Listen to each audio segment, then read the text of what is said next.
Welcome to Let's Talk UCA, the podcast where we connect, collaborate and communicate with chiropractors from around the globe. I'm Holly, and in this episode I'm joined by Rekha Rampasad as we speak with Marc Muncila. Marc shares his journey into chiropractic, his path into leadership within the UCA, and the experiences that shaped his commitment to fairness, proportionality and professional unity. We explore mentorship, regulation, the evolving identity of chiropractic in the UK, and the importance of creating space for diverse voices within the profession.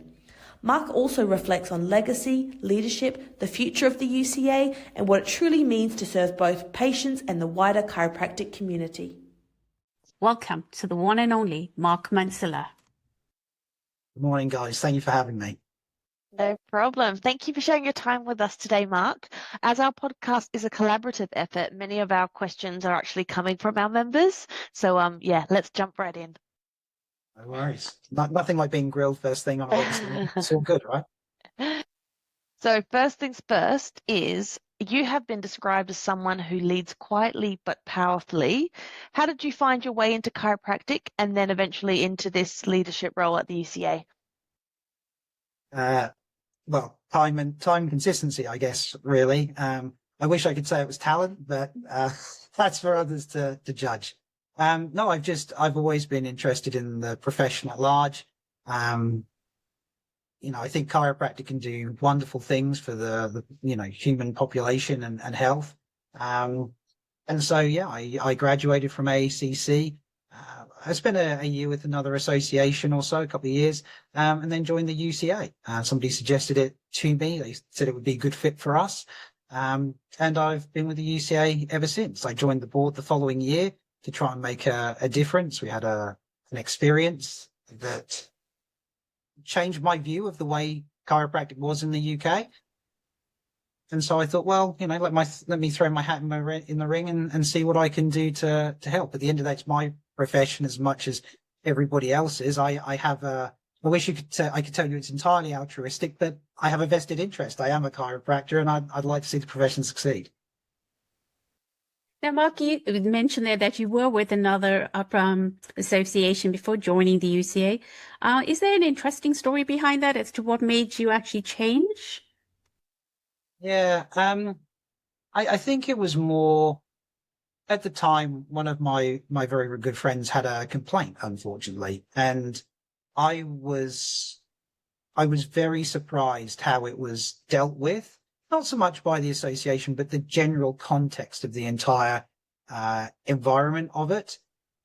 And because of the way they practiced, we found that friends of ours who were UCA members were very supportive and they were very helpful to facilitate a good outcome for that individual. I mean, if that cropped up now with the change of the GCC, that it wouldn't have grown the legs it did and gone on. But it really did make me realize that there was, or in my opinion at least, there was a lack of fairness, a lack of proportionality in some of the processes at that time. You got to remember, we're going back to 2008. I mean, I'm getting old, right? It's a fair while ago and things were handled differently back then.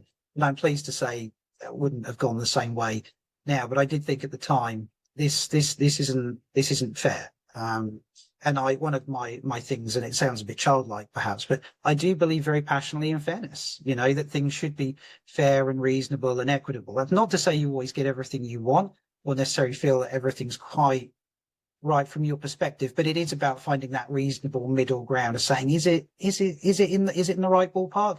And I think sometimes some of the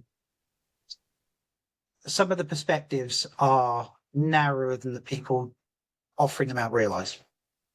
That's great, Marc. Thank you for sharing that.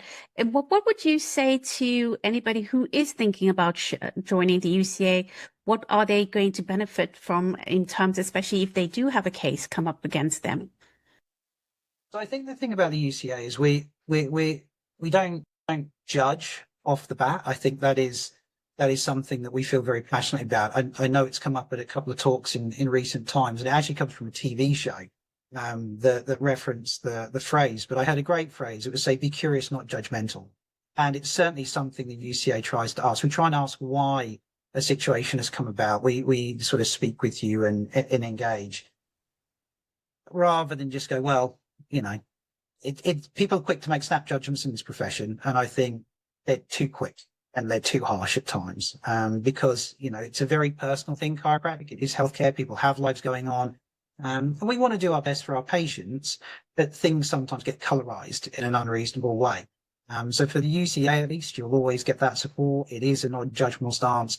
And of course, very pleased we were able to, create our arrangement with our disciplinary defense scheme, with the lawyers that we have, the wonderful John Williams, who retired last year and was a worthy winner of the Stuart Rinsberger award, and of course now Cura Law with Jonathan Goldring and Alex Lane. So it's a very bespoke service. It's a non-insurance product, so we fund sort of directly. That's the arrangement we have with them, but it works really, really well. And it gives instant support to members, so they always feel well looked after. And of course, we have our wonderful peer and ethics team from board members, currently Paul McCrossan, Jess Hambley and Christian Caswell. So they get a call. Occasionally they'll get a call from me if those guys are busy, but we try and have those guys do it, because I do my best, but they're well skilled at it. And, talking about the support system, how important is it to have mentorship, especially when you're coming out of chiropractic school? Because I know in your bio, you mentioned Duncan Hales as being a significant mentor. I mean, how did he help you both professionally and personally? And how do you think anybody thinking about joining the UCA, how will they gain from mentorship?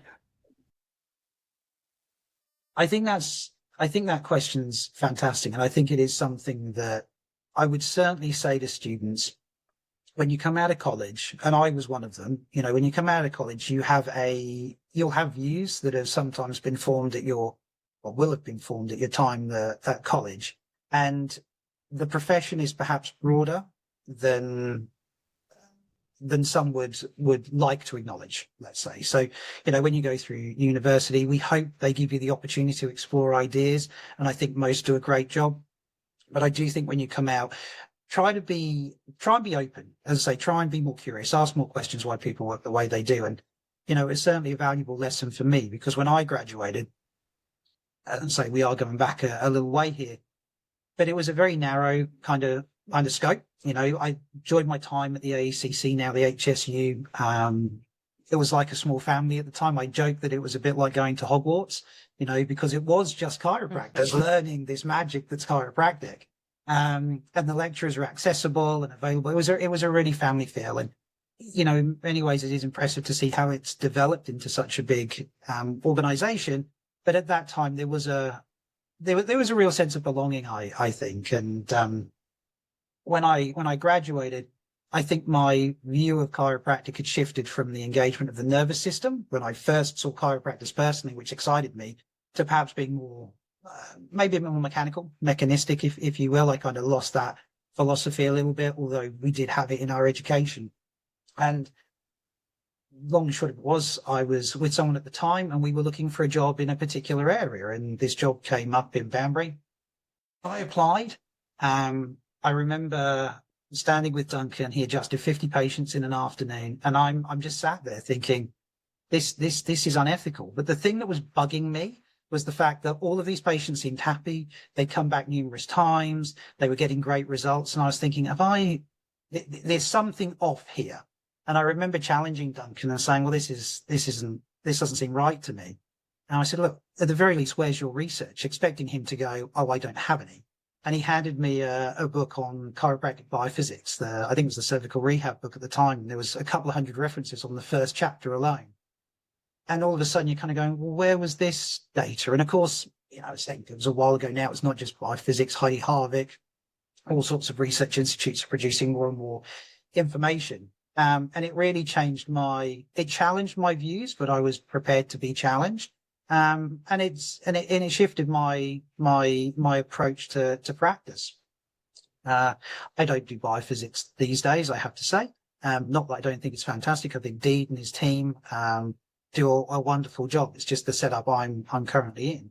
But it really altered my viewpoint on what chiropractic could do and what patients were happy and welcome to receive. And I think that's, as I said earlier, about the breadth of the profession. you don't have to practice how though that necessarily works. But I think have an appreciation of why people do what they do and ask some questions. And hey, even if you professionally disagree, it doesn't mean people are wrong. It just means that you have a different professional viewpoint.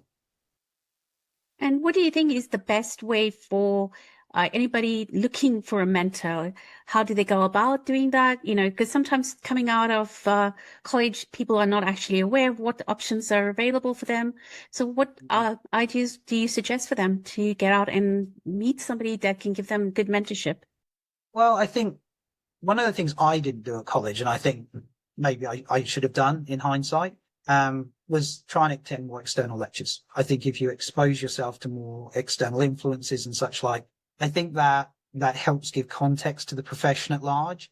Hopefully you'll build some relationships with people who are in practice, and then go and experience their practices. Go and take some time, try some different practices and find out what's congruent for you.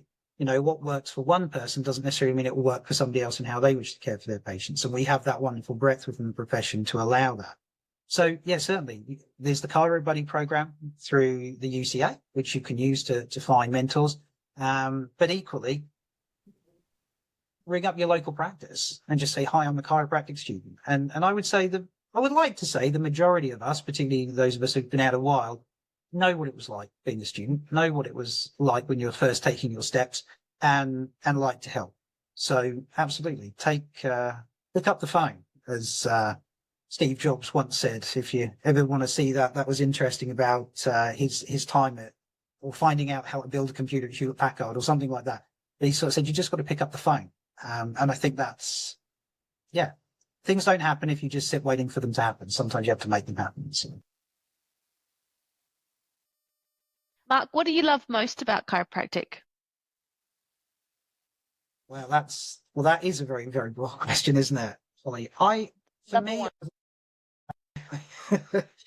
always just liked helping people. I've always been interested in the human body. When I was younger, I was fairly sporty. So for me, it is very much the ability to help people, engage with them on obviously a physical level to improve their physical health.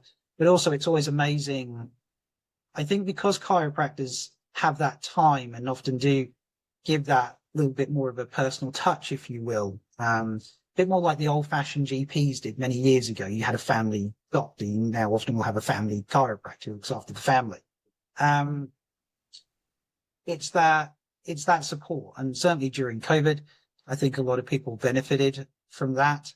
And as the wonderful Henry Gillet used to say, it's always good to give somebody adjustment north of the Atlas on every visit. So it's helpful to have those conversations with patients and maybe challenge them on over some of their concepts of health or the nervous system or general lifestyle choices that they make in order for them to live healthier, happier lives. So I like the breadth of the ability to be able to do that as a chiropractor.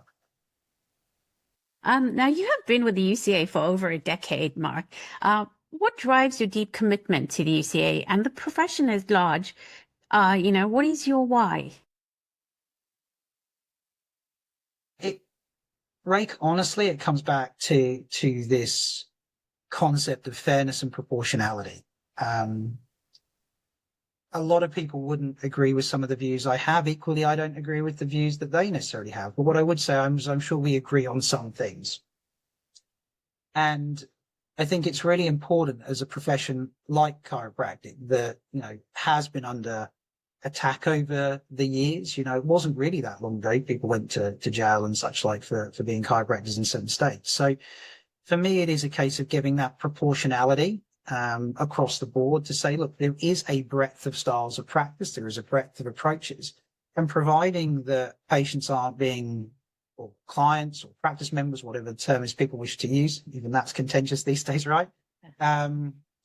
They're being looked after in a way that sort of, in the UK at least, sits within the sort of bounds that are laid down, which are, generally quite broad. People think they're quite narrow, but they're actually, the scope is not defined in the UK. So providing you're doing that and adhering to, basic standards, I think making sure that is kept as it is, I think is hugely valuable. So I know some would like it dragged more in one way than the other. The thing is, a lot of people involved, not just people like myself, but perhaps other people that sit on the other side, they all want it dragged in one direction, but really it has to be broad to be fair and proportionate to the majority of chiropractors who, let's face it, they're not at the extreme ends of the viewpoint. They sit very much within the middle. See. And Mark, if you were to look back one day, like in the future, what would you like your profession and personal legacy to be, like looking forward? Honestly, the legacy question, I'm not a huge fan of the legacy question, honestly. No? No, and do you know why? Because I don't think, I think worrying about your legacy runs the risk of limiting the decisions that you take. So for me, it will be for history to judge. I hope I got more things right than I got wrong, and I hope history bears that out. Not that I want to drag the rest of the boards that I've served on, but it's not just about the president. It is also about the other people on the board. It's a collective decision-making process. It isn't Mark's decided this or the wonderful Kevin Proudman had decided that. It is a board. So I do hope that they look back and say that, it's for them to judge, but I hope I got more things right. We were fair and proportionate and balanced. But time will tell on that one side. Yeah. Yeah. And how about personally, though? Personally? Yeah.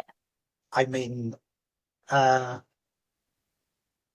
suppose I don't really give it much thought.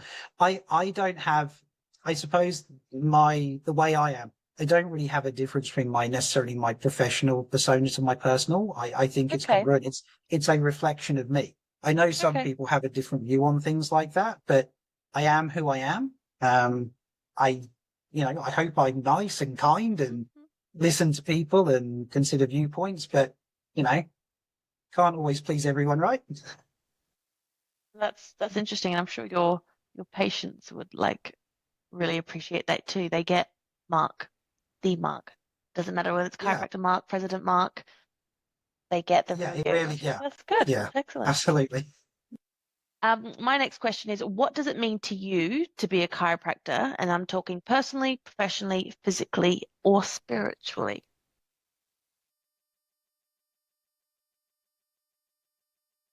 That's a good question. Or all of the above.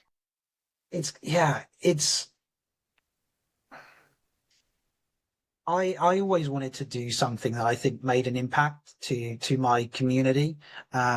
And chiropractic allows me to do that. And my time with the UCA is allowed to do that on perhaps more levels. The world's a wonderful place. I enjoy life. And anything I can do to contribute to society or such like is something I want to do. So, I like to give my time and my talents to that if I'm able. So chiropractic's been able to tick a number of boxes for me for that. I like to be able to contribute to my patients. I hope they live healthier, happier lives. I hope that their families do so as a result. The profession as a career, you work hard, you put time in, you look after your patients. It will provide you with a very, very lovely lifestyle. It's not always easy, particularly as a lot of chiropractors are self-employed. So there are challenges with that, but that's the joy of flexibility. If you want to do something 9 to 5 and close off at the end of the day, that's cool. That's great. But if you want to have your own clinic and run associates and things like that, then you're never really off the clock. But the plus side of that is people aren't also dictating your schedule. So it is a flexibility aspect for me that's wonderful about working in the profession. As far as spiritually goes, I wouldn't say I was religious, but I do think there is a power beyond this plane of existence, honestly. I do think there's an energetic nature to the universe and society. So, I find it very difficult to believe that we are having this conversation here, as three souls, if you will. And then we go into a box and that's the end of it. Like the universe tends to conserve energy. I know this is a bit hippie for the viewers. I do apologize, but it's just my view. Bring it on, Mark. I just find it difficult to believe the universe wastes that, so whether there is, a deity per se, or whether there's a level of existence that we just don't fully appreciate. This structure, for whatever reason, won't let us. So I think that's doable. If it is a case that we end up in a box at the end of the day and that's the end of it, well, I guess I won't have to worry about it because it'll be done, right? So, but I like to think it goes a bit beyond that. So, yeah. Yeah, Great. on that topic, Mark, I mean, oftentimes I will hear the phrase that, you don't choose chiropractic and chiropractic chooses you, and especially I think on a spiritual level, there has to be a reason you become a chiropractor because the challenges we face as chiropractors, you can't, you have to have a certain kind of personality and a certain strength within you to actually come through on that. Do you find that you were called to become a chiropractor, or do you feel that it was something that you chose? Well, we're the weird ones, right? Let's be blunt. Okay, there's a lot more. Like academically, chiropractors have to be of a level to go into the sort of upper educations, right? That's just the reality of the situation. So bearing in mind they could do that, there's a whole bunch of things they can do. And let's face it, out of all of them, chiropractic is definitely not the easiest because it is a profession that sits outside. It's not always as accepted as perhaps it could or perhaps should be. The public at times thinks we're a little odd, sometimes they're right, most of the time they're not, but sometimes they're right. We have some funny ideas on the world because we don't just see things in a very sort of pill for every ill mechanistic viewpoint. We do go on that level above, which is unusual for a health professional who is often as qualified and able as chiropractors are. So yeah, I do think it is something that it has to resonate with you. If you have a list of professions, there's a number that's a lot easier to do. So if you've seen it on the list and it's resonated with you, you're picking that because it's choosing you in that sense. So I don't know if there's a divine calling. Perhaps some will say there is. Certainly for me, I just love the concept of the nervous system and, the time taking x-rays as well, which I think is a valuable part of the profession. It felt like a very well-rounded qualification and profession to be able to service a broad range of patients rather than being very narrowed in on one specific thing. I just want to say, kind of on the back of what you were saying about, not everybody agrees, or sometimes, some people, sometimes the public's right about this and that. I was on a webinar yesterday with Martin Harvey, and he said something along the lines of, if you believe, don't quote me on this, but if you believe chiropractic is as profound and incredible and magical as it is, you can't be surprised when the others resist. Have you heard this one before? Something like that. But if you believe chiropractic is as wow as it is, don't be surprised when other people resist it. And I'm like, oh my goodness, of course. Yeah.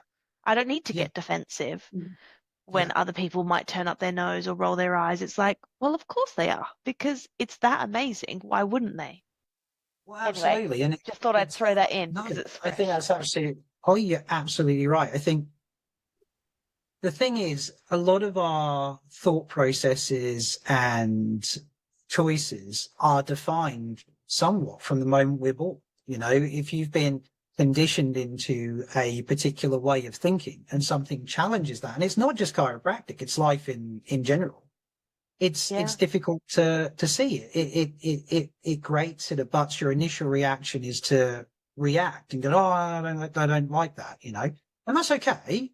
But that's just part of normality. I mean, I think it's shifted over the years, but they said there's this thing about you being most like the 5 people you spend the most amount of time with. That sort of concept. It kind of frames, if you will, your viewpoint, your experience, your attitudes to certain things. So it's almost intellectually what they're saying is it's an echo chamber. That's what happens. And I mean, it's probably not a surprise to people who maybe know me a bit, but I'm not a huge fan of social media, primarily because it does tend to have a bad habit of giving you just more and more of what you want. And it's divisive. It's not It's not The terribly algorithm. helpful. It's the way the algorithms work. So for me, it is a case of one of the things that I've been asked before is like, you don't react in confrontational situations, generally speaking. Primarily, it's because I don't take things personally. If somebody has a view, I want to be curious as to why they have that view. I'm like, okay, well, that's interesting. That doesn't marry with my perspective. Yeah. So let's explore that. And I think one of the things we've lost, and this is perhaps a more grander thing, but I think one of the things we've lost in society is this ability as humans, as adults, as individual beings, to turn around and go, I hear what you're saying. I don't agree, but let's go and have a drink afterwards.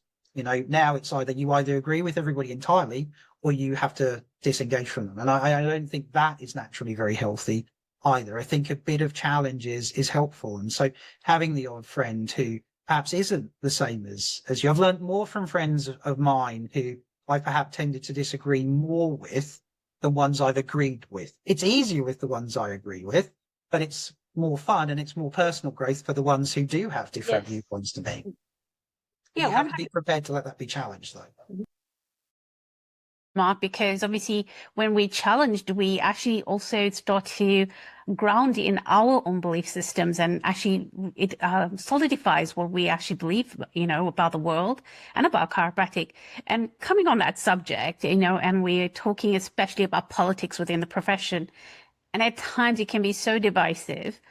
In your view, how do we begin to move toward a greater unity across the profession? And specifically, what role can the UCA play in fostering this cohesion and collaboration? It can be divisive at times. I think it's not an unfair statement to say that we agree on more than we disagree. But I also think one of the biggest problems, and really is from the way UCA is founded, is having a level of professional respect and a proportionality to it. I think that for me has always been the case. In fact, you mentioned earlier about me writing reports at first thing in the morning. Well, the UCA commented on the right touch regulation from the Professional Standards Authority, and I can assure you those documents are absolutely riveting. That it is very much about proportional representation within the profession. I get particularly, and this is a personal thing, I do tend to get a little irked when there's a debate that you do occasionally see come up. And sometimes the people involved are the ones who have trained some of the chiropractors, and they've qualified them and they've passed them. And then a chiropractor or a group of chiropractors is looking at some research and they're trying to debate it, and they're then taking them apart as to why they shouldn't be passing comment and debating on it. And you're like, but you've qualified and told them that they can review research and they've read the research and they don't agree with your viewpoint, but you're right and they're wrong. That's how it works. I think is a very simplistic argument. And so for me, I think if we want to get unity across the board, and I think certainly when you look at the alliance with ourselves, with the Scottish Association and the McTimneys, who we work very, very closely with, I think it's eminently doable. But I think you've got to make sure that all voices feel heard and acknowledged in order to have the right sort of landing point. And I think some of the things that have happened historically have not allowed that. And, people sort of say, why are there four associations? And, the UCA was created. Yeah, but why was the UCA created? The UCA was created by an incredibly well-meaning group of individuals who are passionate about the profession, who went, we're telling some of the people that are setting some of the stuff up, we don't like this, we don't agree with this. And it's not just one or two of us. There's a whole broad range there's a whole group of us here who you are ignoring.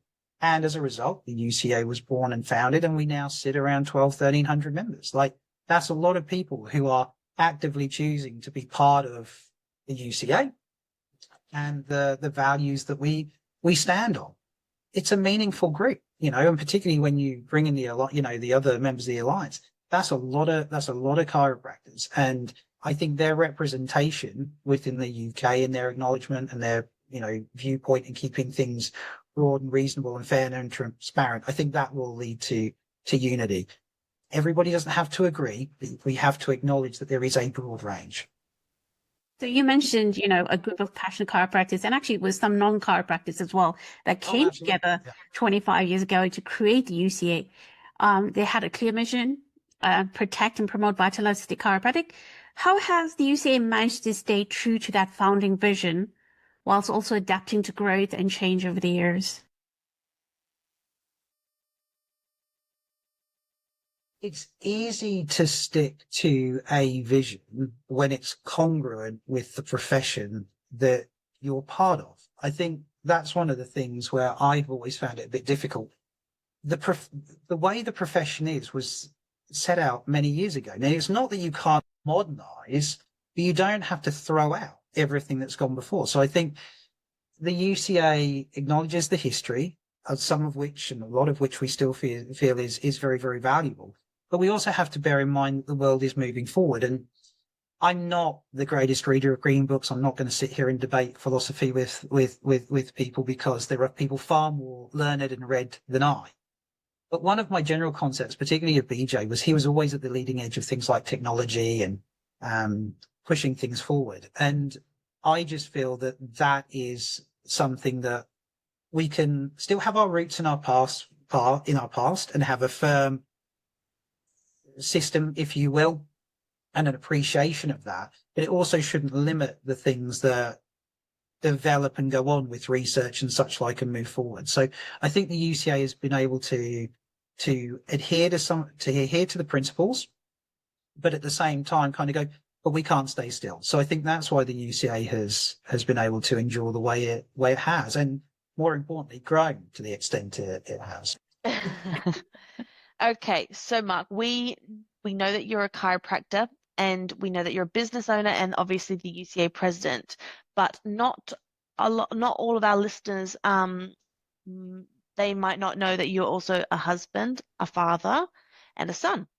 What does it take for you to manage all of these very, very important roles in your life? Lack of sleep. No, I'm joking. That is part secret. of it. That is part of it, honestly, though. It's the old bags under the eyes, right? Yeah, I mean, I'm very fortunate. My wife is incredibly understanding. And, you know, I think it's one of the things in the profession, particularly for those of us that try and give to the profession beyond perhaps just practice. Not that wishes to devalue anybody doing any work in practice, but sort of stuff outside. It is the partners of people who have engaged. They allow us the space. They allow us the time to do it. It's very difficult to do those things if you weren't, you know, if my wife wasn't about and I'm up at 3 a.m., 4 a.m. in the morning writing the reports, and then I'd have to be up at 6 o'clock with the kids and then going into like it just, you know, it's working as a partnership. So I think certainly the family around you is really important. Yeah. Sometimes it's helpful. Like I'm very fortunate. I'm close with my dad and my brother and was my mother until she passed away. And they're always useful to bounce off. I'm very blessed to have those good relationships. So yeah, I think it's a support network for, I always think that, I guess, because behind the stage, as wonderful it is to see the people on the stage, having been doing this a while, I always look at them, but then I always can't help but look at the people around them that allow to do that. And I think it's right we acknowledge the people that put themselves forward and such like, but I do also think it's important to acknowledge that there's often a team of people. And sometimes it's not even family. Sometimes it's their office staff. Do you know what I mean? They're enabling them to grab an hour in the middle of the day to take a meeting to then go back into adjusting and management. So it's often teams of people around you allowing to do that. So we're very blessed to have those people around us. Yeah. And for anyone listening that's inspired by all of this and wants to serve on a board or a leadership role of some kind, what advice would you give to them?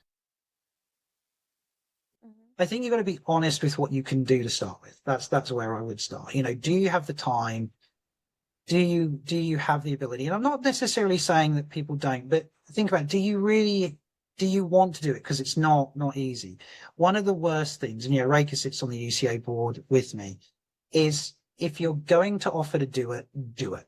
Don't offer to do it and then not be able to. Not because it's well intentioned, but it's difficult for those that are trying to push forward. So if you have a skill set, if you have a passion, if you have a desire to do it, get involved with the boards, speak to board members who have been involved.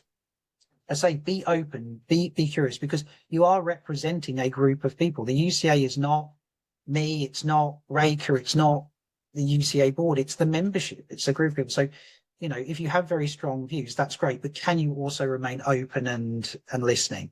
So I think that was certainly where I would suggest to people, yes, get involved, but do ask yourself, you know, do you want to go fast on your own, or do you want to go a little slower and going together? I think that's a key question.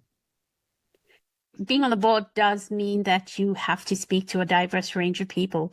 So how do you manage to stay grounded and be able to be rational across all the sectors of our chiropractic community, you know, from the regulators down to all the chiropractors that we serve? Well, Reka, am I fair and rational with the board? Is that... Well, actually, Let me put you on the you're spot. usually the calm in the storm. Well, I appreciate that, Rachel. Thank you. I suppose not having an ego helps. Like I really don't have that facet to my character where I'm certain I'm right all the time. Don't get me wrong. I do have strong opinions, but if I've got 7 or 8 people turning around and going, well, I'm not sure you're right, I think it's being malleable enough to listen and go, okay. I mean, people talk a lot about certainty, and don't get me wrong, I think there are times where certainty is a key thing. But just because you're certain doesn't always mean you're right. So I think having that collaborative approach is helpful. I think as far as reacting goes, people are generally well-meaning, I would say, and they're as passionate about their viewpoints as you may be about yours. And so I appreciate the time and effort that they take to put into things, even if sometimes I read them and think I don't share your view because I know how long it takes. So I come from the perspective, everybody's trying to do their best. And so why get upset and react to that? You know, they're just trying to be well and intentioned. And sure, it can be frustrating and you can butt heads a bit and this, that, and the other. But, you know, does shouting ever really solve anything? Really? You know, it's, you can shout and up and down and you can kick off and this, that, and the other, but that's not how you win friends and influence people. You get a lot more sugar than you do with vinegar, right? So, I think it's that kind of, you got to be, you know, you got to be the rock on which the tide breaks sometimes, but at the same time, you can do that in a respectful manner. So that's how I've always tended to approach it. Yeah, and I can definitely attest to that. And, you know, you often create a safe space for concerns and real conversations. And I know even in board conversations, sometimes, you know, it can get a little heated. And, you know, I do appreciate that there's always this safe space for us to all to be able to express our viewpoints. But also, why is this so important in today's chiropractic landscape? I feel that chiropractic, and it has been on for a few years now. I think if we want to see chiropractic continue on, I think we do need well organized professional associations to represent chiropractors. You know, I think it is important to that. I think there is a degree of organization that comes to it. I think having lots and lots of factions of little groups of people who do some work and then burn out and things like that I think it's valuable, but I think for longevity, it needs to be more structured. And I think that's why organizations, associations like the UCA and others do provide that forum for that longevity, and they keep going. It's like we've got Holly on the podcast today. Yep. It's great to have a head office team. It's great to have an actual head office these days. That solidity that comes with it, so that, you know, Reka, like with you and I, if we can't deal with something, we know we've still got the head office working away in the background, pushing through the visions and hopefully the agendas of such like of what's come from our members and from the board. So I think that's why those organizations are so important, to have those structures and that working going on all the time. I would love to do it whilst I'm adjusting Mr. Jones or Mrs. Smith whilst I'm in practice, but you know, they have a view if you're trying to, you know, write down something to the GCC whilst adjusting C7, right? It's a problem. Yeah. So it's better to have them facilitated and know we have the team at the UCA head office, Melissa, Holly and Amber, pushing that on when we're busy doing what we love, which is of course looking after patients. Well, considering, you know, we were talking about goals and the visions of the UCA, it's 25 years since we started as an association. What's next for the UCA? What are the current goals? And personally, what would you like to see come to fruition over the next 25 years? I've always said I would like to see the UCA as and I think to some extent we are, but I would like to see us more as a global player.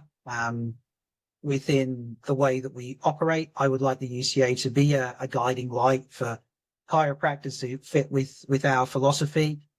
I'd like to see the stuff that we produce, other associations look at it and go, wow, that's the standard we would like to hit. So I think they're the sort of things that I would hope that we were able to achieve. I'd like us to be here in another 25 years.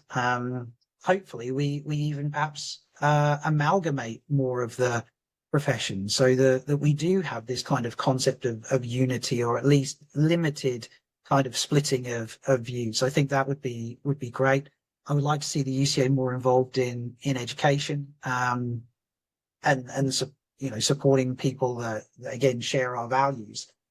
So 25 years, as I'm sure some of the founders will attest, it's gone over pretty quick. So 25 years, if we get some of that stuff done in that, I think we'll be doing well. Talking about education, the term vertebral subluxation has long sparked passionate debate within the profession, and more recently was referred to the GCC as a historical concept. In your opinion, what does this term and its traditional definition, still hold relevance today, or is it time for a redefinition? I just find, for me, it's a term that people use. I think it describes what we do well. I think if you provide the context to it, I do understand that in the UK, using subluxation in isolation as a rationale for care isn't considered, appropriate. That's a bigger debate as to whether that's fair or not. But I think losing the term, I think when you start chopping out bits of your history and your lexicon, I think it's a dangerous path, honestly. Do I think in essence it's a historical concept? I understand why some would look at it like that, and I think we need to do more research and data around it. And there's some very good people which the UCA have funded to look at that more. And I think as technology improves, we'll get better understanding of how the brain works when we're adjusting and things. So for me, it's part of our language. It's a dangerous precedent to set when you start chopping out history, you start chopping out language out of something you want to start doing that. Is that not just a different profession you're creating? Is my view. Some will disagree, I'm sure. Feel free to write in. Some will agree. Also, please feel to write to us. But for me, it's okay. They've made that statement, and we understand the rules of the game in the UK with the way our regulator works. But yeah, I mean, subluxation is subluxation, right? I talk to some of my clients about it. I explain what it is. Others, I don't put as much emphasis on it necessarily. It depends on where the patient's coming from. As we said earlier, some of the stuff that we talk about is almost so far outside their realm of understanding. It's more of, for some, they will find it interesting. It was actually what got me interested in chiropractic when I first saw a chiropractor. I love that concept. So yeah, I just don't think it's right that it goes. I'm expecting quite a few emails from that little topic. Now, talking about the regulators, how can the UCA and GCC better recognize the everyday meaningful shifts we see in chiropractic care? Example, those patient improvements that may not always show up in a large trial, but are felt deeply and consistently. That is always a difficult one, because I mean, I suppose really the crux of it, and I'm sorry if I sound a little researchy here, but that NNT value, the number needed to treat value, obviously that's important. And when you're looking at large scale studies, if you're going to speak to somebody and say, listen, we're going to go through a process of care and you're looking for these outcomes, because that's what patients often come in with, right? They're looking for an outcome, often which are quite medicalized. They're not just necessarily coming in because they think they'll benefit from having their subluxations removed. So the majority are looking for that. I think having larger scale studies that say, listen, if that's what you're looking for, this is the percentage of people improve, that's helpful. But for me, I don't know, you see wonderful things happen in practice every day, which oftentimes you don't expect. And how do you always quantify everything mechanistically on a granular scale of what you do? It's that interaction. Like, you know, we know you put your hands on somebody, their physiology changes. And the way that my energy is with a patient's energy, and when you're engaging with them, how do you distill that down? I think we use a very medicalized approach to evaluate something that is in essence incredibly personal. And that's not just within chiropractic. I would say that's in any sort of physical interaction or any kind of hands-on musculoskeletal, neuromusculoskeletal, you know, massage, anything you do like that, it's your resonance with the patient. You could do exactly the same adjustment on one patient and they go and see another chiropractor and have the same adjustment, and it doesn't necessarily produce the same outcome, right? You both adjusted T4 on the left. I don't know. One got what they wanted, one didn't. So I think that energetic thing that you have with patients is really important. And I think it is difficult for the regulator, bearing in mind that the regulation is a kind of a medical kind of mechanistic concept. I think it is difficult for them to do that. But I think that's why it's so important that the processes around that have a proportionate group of people representing, on there to advocate. So, well, okay, I know that was a bit out there, but they spoke with the patient and they said, look, you know, we see X, Y, and Z going on. The evidence for this is a bit thin. And let's be clear, evidence is a bit thin across the board on a number of things. It's not just chiropractic, whether it's therapy, osteopathy, whether it's medicine themselves. You know, I think we've got to grow up a little bit here, right? You know, it's difficult to quantify all of this for everyone. So I think as long as it's done ethically with the patient's understanding involved, yeah, I mean, you know, I don't see an issue with a therapeutic trial if everybody's on board going, listen, there's a case study, or actually here's my rationale. I mean, the people that we represent, they are professionals. You know, they've gone to college. They're meant to be able to apply their thinking and their processes and their education to a scenario for the betterment of the patient. And providing they're doing that with a rationale for care, why not give it a go? You just never know. Chiropractic is incredibly safe. It always has been. So I think we sometimes limit ourselves at our peril, really. You brought up an important point. It's just really important for our, to get our members at the seat at the table. And, and that's how we influence, what regulations do come out in future as well. You also touched on about intuition. AI seems to be creeping into all avenues of our lives. How do you see AI shaping the future of chiropractic, both in clinical practice as well as how we communicate value to our patients, the wider healthcare system, as well as data privacy? This is providing it doesn't become sort of Terminator-esque with Skynet, right? And then, okay.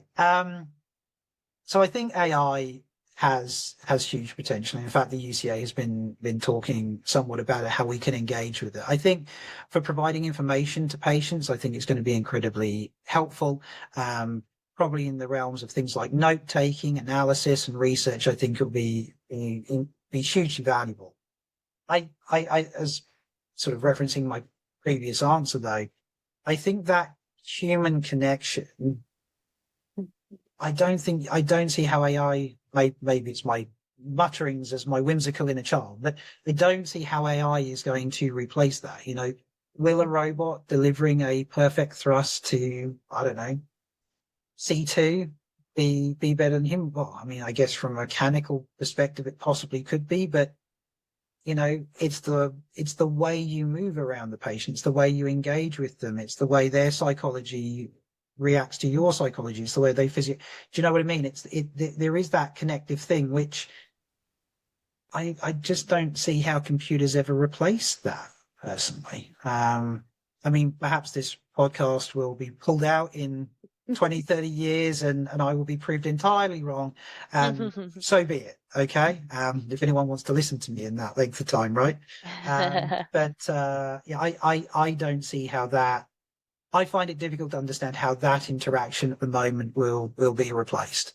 I have one of those cars that drive themselves, and yeah, it's good, most of the time, but there's that extra few percent. Yeah, you kind of, yeah, still got to react. You still need a human at the wheel, right?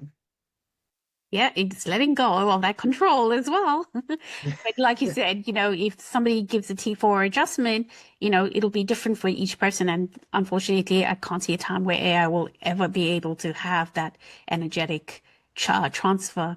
Right. How do you view our ability to preserve chiropractic for future generations? I think preserving. I think it's an interesting question, and the reason it's interesting is because preserving it is somewhat based on making sure people understand the history and where it's come from. They don't understand this concept of, well, we'll just ignore it, because so often what's happened in the past does frame and provide learnings for moving forward into the future. And I still think it's a wonderful story. I think it's a fantastic concept. I think there's value to that concept, and I do think we will be proved right on a number of those areas, particularly with regards to neurological components. In fact, some of that is absolutely coming out already. So I would like to think, providing people stay fair and balanced and are prepared to read and understand and engage, I think it will be preserved for future generations, because I think there's enough people who still highlight it and talk about it and do so. And we just need to make sure that continues on. What role do you believe chiropractic plays in the wider healthcare system of the future? Thinking about if we're going to have such a big scope in the future, how are we going to integrate with other healthcare providers or become the primary healthcare provider?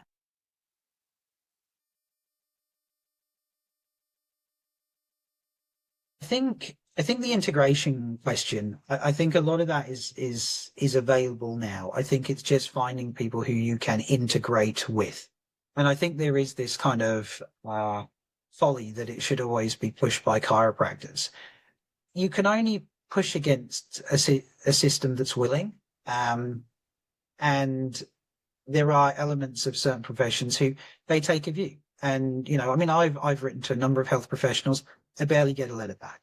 Right.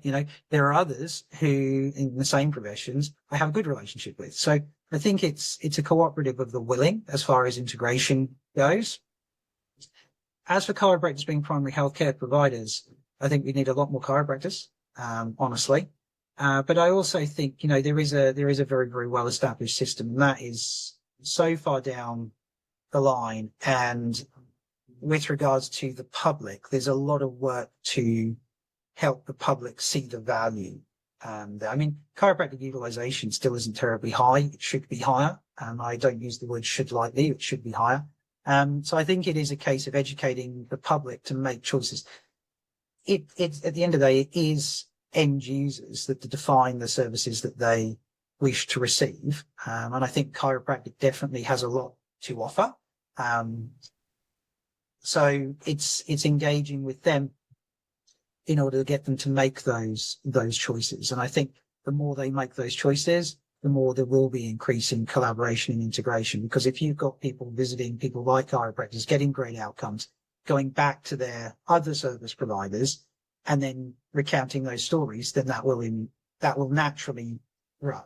Do you see what I mean? I also think, and this is just perhaps more of a personal point, and it's a little negative, so I do apologize, but I do think, within health professions in general, you have to acknowledge we do see everybody else's failures. There is that kind of tone that, those guys see when chiropractors haven't done so well or this, that and the other. Yeah, okay. But how often have you seen a patient who hasn't done well under another professional? Like it's a nature of the beast. And so if somebody's doing well and performing, admirably under your care, they're probably not seeing other people. So, I do think when you have someone come in and they have seen other providers and go on another one that hasn't worked for. Yeah, but, the ones it is working for, they're not in your office. And it's the same for us, right? So I think again, I think it's just having that reasonability of appreciation on that. So. Be interesting that you bring that up, because I just saw this on Facebook this morning and I'm going to read it out verbatim. It's all woohoo until all the doctors and specialists don't know what is wrong with you. Then it's all about that wow that comes to the rescue. And this was from one of the chiropractic clinics. And I thought that is actually quite, spot on. I like that. Yeah. Yeah. When it comes to statistics and studies and things, it's all very helpful. But at the end of the day, if there's a 0.1% chance and you happen to be in the 0.1%, it was great for you, right?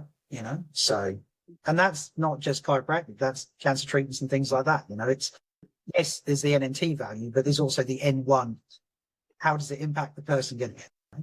Yeah, absolutely. As president of the UCA, what excites you about the future of chiropractic in the UK?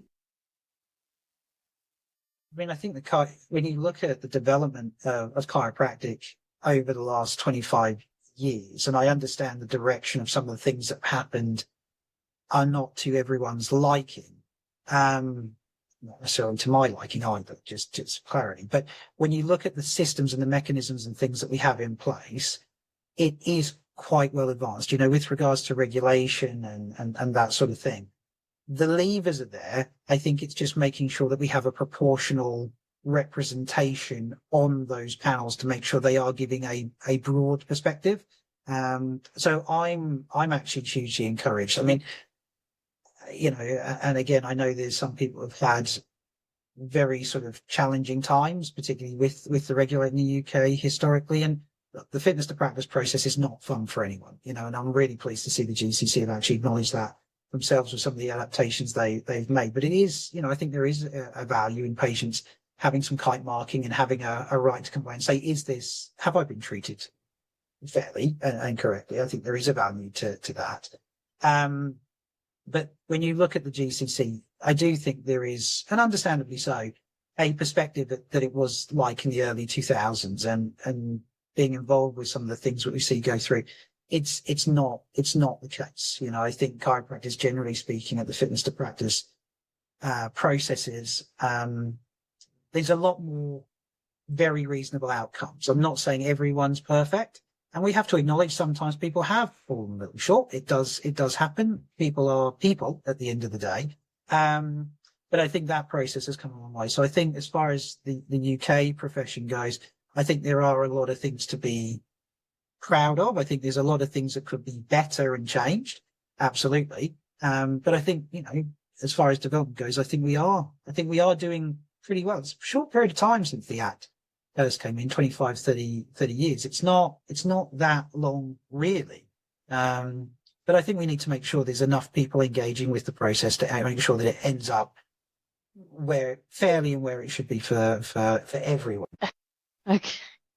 Okay. So, Mark, a couple of our members, when we were asking for questions for this podcast, a couple of our members have mentioned some 2 potentially secret obsessions of yours. Skoda cars? That's not quite true, but yeah. No? So, well, apparently you've nearly owned every model. Is that true? Or you've owned nearly every model? That's not entirely fair. I have had a couple of Skodas. Okay. As a family, I think we have had we're up to about 18 of them, different models. But yeah, I do like cars. That's like different cars in recent years. But yes, at one time we had a lot of Skodas. That's true. We still do have a Skoda, but we do have a couple other models as well. So yeah, I'm not sure. Where did that all come from? Where did that love come from? Cars or Skodas? Both. Look, they're fine. They're good cars. I mean, I just like cars, to be honest. My dad was always big into cars. My brother is as well as am I. They have a couple of classic cars. We used to go to car races and meets, and I used to enjoy the modifying scene and things like that. So yeah, I just, I don't know. I'm going to sound a bit blokey. When's it not fun to go fast, right? Go around a car on a track. It's exhilarating. It's fun. It's enjoyable. So yeah, there's just something about them I've always enjoyed. Well, especially with 18 of them, I definitely didn't know that about you, Mark, but you learn something new every day. Yeah, Um, absolutely. the second thing, which I really am curious to hear more about, is apparently there's a video of you out there, of you flying a kite or a kite flying you. Yeah, the ladder's probably fair in that one. Yes, many years ago, I did used to do quite a bit of kite flying with those sort of power traction kites. Um, And yes, I think that was a valuable lesson in trusting your own judgment. I got a new kite for Christmas. It's one of these big quad line things. And I was up in Newcastle and my brother was with me. So I am going to somewhat blame Carl for this. But it was too windy and I knew it was too windy. And Carl was like, "Oh, you'll be fine. You'll be fine." And I instead of backing down, I let my bravado get into it. I thought, "Oh, yeah, I'll be okay." So yes, I got hauled up and dropped from about, I don't know, 8 feet, 9 feet onto my pelvis. Could barely walk off the beach. I actually thought I'd broken my back, to be honest. The video is online. It hurt far more than it looked. I can assure you, sand is hard when you hit it from that height. But yeah, it took me about 3 months to recover from that. So wow. I was pretty lucky. I could barely walk, like properly barely walk for the week. It took me about, I don't know, 6 to 7 weeks before I could jog again and about 3 months before I could sprint. So I will say I didn't get a lot of sympathy from my patients during that time, which is perfectly fine. You know, but yeah, it was a valuable life lesson in trusting your own judgment. Fair. Well, thank you for So sharing. yes, you're very Oh welcome. dear. I've Yeah, got some rapid fire questions for you. sure. If you could choose a superpower for 24 hours, what would you like? And I want to make this chiropractic related, by the way. So you've got a Okay. superpower for 24 hours to change one thing in chiropractic. What would it be? I mean, as boring as it sounds, I think super intelligence, right? You know, who wouldn't want to be the smartest You've already got guy? that, Mark. Yeah, and I'm very aware of my limitations. So, you know, I mean, it's the old saying, isn't it? If you're the smartest guy in the room or person in the room, you're probably in the wrong room. Fair. And I do understand that, but I have to say there are times where, yeah, you know, I wish I had more intelligence to kind of really calculate everything well into the future. Okay. DD Palmer or BJ Palmer and why? So for me, it's BJ Palmer as much as DD was, you know, kicked it off. I think BJ was really that developer, and I admire that. You know, he was always at the cutting edge of things. History tells us perhaps he didn't always calculate everything correctly, but you know, he was prepared to push the profession forward, and keep up with technology. So yeah, for that reason, I pick BJ. Right. And you've got a table for five booked at your favorite restaurant. Who are your four guests, dead or alive? Can be anyone you want. It's a good question, and I you know, sometimes you get put on the spot. So in other things I've done, I might have changed this, but I think the first would always be my mum. She passed away in 2020 as a result of leukemia. She had a tetanus shot, which unfortunately triggered a reaction, which developed into a blood disorder, which led to her leukemia. So I would certainly have her there. Um, a change of pace, I would have Andy Murray. You know, I think what Andy Murray did for tennis in the UK was phenomenal. And then really more sort of leadership kind of ones. I would pick Ross Brawn. He was the team principal at Ferrari, and then Brawn GP. And the Brawn story in Formula One, because I do like F1, is just fascinating. You know, how he came from a situation where the team almost closed to keep it going and then win a world championship with Jenson Button, who was one of my favourite drivers at the time as well. I'd love to know more about that. Winston Churchill, you know, because I am British. I'd love to know how, you know, the mindset behind sort of standing down a situation with so much uncertainty, I think would be great.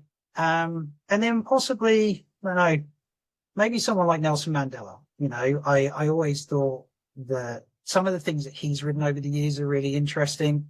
And it's that leadership quality, you know, what can we do better? How do we get more people to the party? How do we lead? How do we engage? How do we stand the course? So I think, yeah, I think that would be a pretty good table. Excellent table. If you could be remembered for one thing, what would it be? I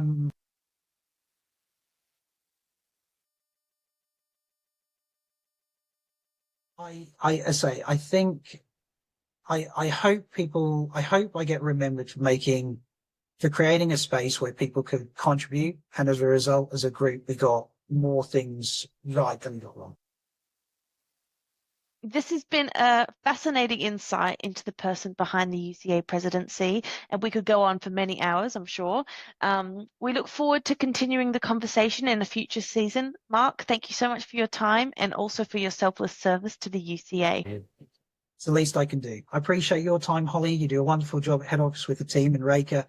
I know the podcast was a key thing that we wanted to kick off, and Reka's really led it. So, and the podcast group. So thank you both for having me, and I hope it was an adequate first episode. We hope you enjoyed today's episode of Let's Talk UCA. Your feedback will help us deliver new topics and guests for future episodes. The bios of the interviewee and co-host, along with our contact links, are included in the show notes below. Thank you for listening.